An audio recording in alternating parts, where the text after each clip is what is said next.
दोस्तों सबसे पहले तो आप यही जानना चाहोगे कि PS5 आखिर कब इंडिया में लॉन्च होगा और कब आप उसे खरीदोगे। तो दोस्तों सबसे पहले मैं आपको ये बता दूं कि अभी तक तो यही मानना है कि जनवरी मिड में या फिर उसके थोड़ा सा बाद में अराउंड 15 जनवरी के बाद में PS5 इंडिया में लॉन्च हो जाएगा और आप उसे तब खरीद सकते हो। लेकिन यहाँ पर PS5 की लॉन्च डेट एग्जैक्टली क्या होने वाली है और कब PS5 लॉन्च होगा एग्जैक्टली ये आपको पता चलेगा 25 दिसंबर को, जब सोनी खुद ऑफिशियली क्रिसमस के दिन ये अनाउंस करेगा PS5 की लॉन्चिंग। तो तब तक के लिए वेट एंड वॉच। चलिए देखते हैं आगे क्या होता है।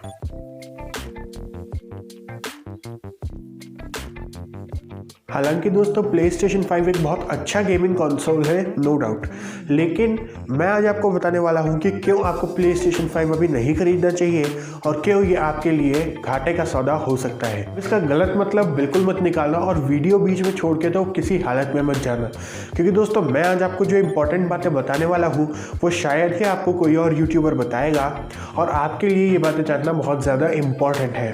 तो बिना कोई देर किए let's begin with the video. दोस्तों यार पहले तो ये समझो कि PS5 आखिर है क्या। PS5 एक बहुत ही बढ़िया गेमिंग कंसोल है और लेकिन इसमें छोटा सा ट्विस्ट है। ट्विस्ट ये है दोस्तों कि PS5 एक मशीन नहीं है। PS5 दो अलग वर्जन या कहें तो दो अलग मॉडल्स में आता है, जो कि है एक तो PS5 यानी PlayStation 5 फुल एडिशन और एक है PlayStation 5 डिजिटल वर्जन।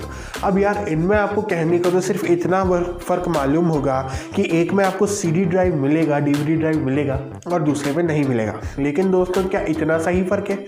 मैं आपको बता दूं कि जो फुल वर्जन है, जो फुल सेट है, उसके अंदर आपको CD ड्राइव तो मिलेगा लेकिन गेम्स डायरेक्ट रन नहीं होंगे।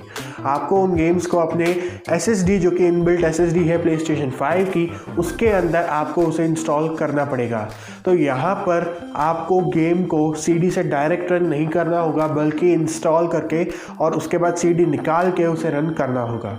अब आप ही सोचिए कि जब दोनों में ही आपको दोनों वेरिएंट्स में एक SSD के अंदर इंस्टॉल करना होगा गेम को, उसके बाद प्ले करना होगा, तो क्या सिर्फ एक DVD लगाने के छोटे से एड ऑन के लिए आप 10,000 रुपये पे करना पसंद करोगे? Of course not. अब दोस्तों और आगे बढ़ने से पहले एक छोटी सी रिक्वेस्ट, अगर आप इसी तरह के PlayStation से रिलेटेड वीडियोस देखना चाहते हो और चाहते हो PlayStation के बारे में न्यू से न्यू अपडेट्स की जानकारी प्राप्त करना, तो आप इस चैनल को एक बार सब्सक्राइब ज़रूर कर लें। अब यार मैं जानता हूँ कि इतने में ही कई लोग होंगे जो वीडियो बंद करके जाने की सोच रहे होंगे, लेकिन यार प्लीज़ अभी तो पिक्चर शुरू हुई है, अभी बहुत कुछ बताना मेरा बाकी है। तो please keep watching the video, enjoy the video and watch till and. अब आप लोगों में से जिन लोगों के पास PS4 है, मैं उनसे कहना चाहता हूं कि अभी आप लोग तो PS5 बिल्कुल ही मत लेना, क्योंकि अभी PS4 के लिए ही ज़्यादा गेम्स की अवेलेबिलिटी है और PS5 की कहानी अभी जस्ट शुरू हुई है। तो आप अगर PS4 आपके पास है तो PS4 पर ही गेम्स एंजॉय करिए, क्योंकि PS5 पर अभी गेम्स की अवेलेबिलिटी बहुत कम है, जैसे कि Spiderman, miles morals, call of duty वगैरह वगैरह, लेकिन गेम्स कम है। अभी बहुत सारे गेम PS5 के लिए बनना बाकी है और ऐसे में आपको वेट करना चाहिए, क्योंकि इस तरीके से आप कई सारी प्रॉब्लम्स जो फिलहाल PS5 ओनर्स फेस कर रहे हैं उनसे भी बच जाएंगे। तो PS4 पर बने रहिए, क्योंकि PS4 के गेम्स PS5 में खेलने के लिए एक्स्ट्रा ड्राइव लगानी पड़ेगी। अब मैंने कहा कि PS5 के साथ कुछ प्रॉब्लम्स आ रही हैं, तो वो प्रॉब्लम्स क्या है? फर्स्ट ऑफ ऑल PS5 की जो इंटरनल SSD यानी स्टोरेज है वो बहुत कम है। वैसे तो यानी कि PlayStation 5 की इंटरनल स्टोरेज है 667 GB, जो कि आपको फ्री मिलती है, और अगर टोटल की बात करें तो 850 GB उसकी इंटरनल स्टोरेज है। लेकिन फ्रेंड्स मैं आपको कहना चाहूँ कि वैसे तो ये स्टोरेज बहुत अच्छी है, ज़्यादा है, लेकिन PlayStation गेमर्स के लिए थोड़ी कम पड़ेगी, क्योंकि PS5 के जो गेम्स हैं वो अराउंड 50 GB to 60 GB के होते ही हैं। तो अगर 50-60 GB के गेम्स आप उसमें इंस्टॉल करेंगे और बिना SSD में इंस्टॉल किए आप अभी कोई गेम्स खेल भी नहीं सकते, तो यानी कि आप कितने 7-8 ज़्यादा से ज़्यादा 10 गेम्स इंस्टॉल कर सकते हो, और इसके अलावा कोई एक्सटर्नल ड्राइव भी नहीं है।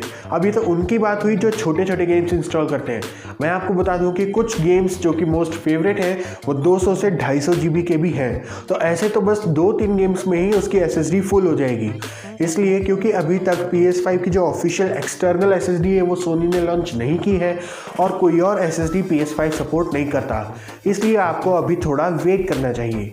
क्योंकि हो सकता है कि प्ले स्टेशन 5 की जो इंटरनल मेमोरी है वो आगे चल के थोड़ी बढ़ा दी जाए in demand with the public. अब एक और प्रॉब्लम ये है कि प्ले स्टेशन 5 की अभी इतनी ज़्यादा डिमांड है, इतने लोग उसे ख़रीद रहे हैं कि उसकी शॉर्टेज हो गई है। इसलिए इंडिया की बात करें तो इंडिया में वैसे मिल नहीं रहा, और अगर मिल भी रहा है तो बहुत ज़्यादा एक्सपेंसिव मिल रहा है। अराउंड 98,000 1 लाख के आसपास मिल रहा है, जबकि उसकी ओरिजिनल प्राइस जो कि उसकी मार्केट प्राइस है वो 50,000 ही है, वो भी इंडिया में। और अगर आप दूसरी कंट्रीज़ की बात करें जहाँ पर ये PS5 अच्छे से लॉन्च हो चुका है, अवेलेबिलिटी है, तो वहाँ पे 42,000 की रेंज में आपको प्ले स्टेशन 5 मिल रहा है। इस सारी रेंज और प्राइजेस के बारे में मैंने पिछले वीडियो में बताया था, आप चेक कर सकते हैं। अब इसके अलावा आप अगर अभी PS5 खरीदते हैं इंडिया में तो या तो आपको इंपोर्ट कराना पड़ेगा, जिसका आपको लगभग डबल पैसा देना पड़ेगा, या ब्लैक में खरीदोगे, या फिर मिलना मुश्किल होगा, ज़्यादा पैसा देना ही पड़ेगा। इसलिए थोड़ा सा वेट कर लो।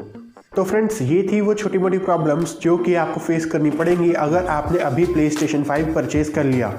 ओवरऑल बोलूँ तो मेरा ऐसा कोई मोटिव नहीं है, आप बिल्कुल भी ये मत सोचना कि मैं किसी को टारगेट कर रहा हूँ प्ले स्टेशन कंसोल को। लेकिन यार ये बात सही है, प्ले स्टेशन 5 एक बहुत अच्छा कंसोल है, तो उसको सही तरीके से मैनेज करने के साथ साथ सही तरीके से उसको परचेज़ भी करना बेटर रहेगा। मैं सिर्फ आपके लिए ऑप्शन लाया हूँ, आगे विल आपकी है, लेकिन मेरी एडवाइस यही है कि थोड़ा सा ठहर जाओ। अब अगर वीडियो यहाँ तक देख लिया है तो मतलब आपको वीडियो पसंद तो आया ही होगा। तो यार इसी बात पे लाइक करने को नहीं कहूँगा, सब्सक्राइब तो कर लो, क्योंकि आगे चल के जब आपको इस तरह के और वीडियोस मिलेंगे और आप देखेंगे तो लाइक करना आपकी मर्ज़ी है। तो चलिए गाइस, अब इस चैनल को सब्सक्राइब करने के बाद बेल आइकन भी दबा दीजिए। See you in the next video.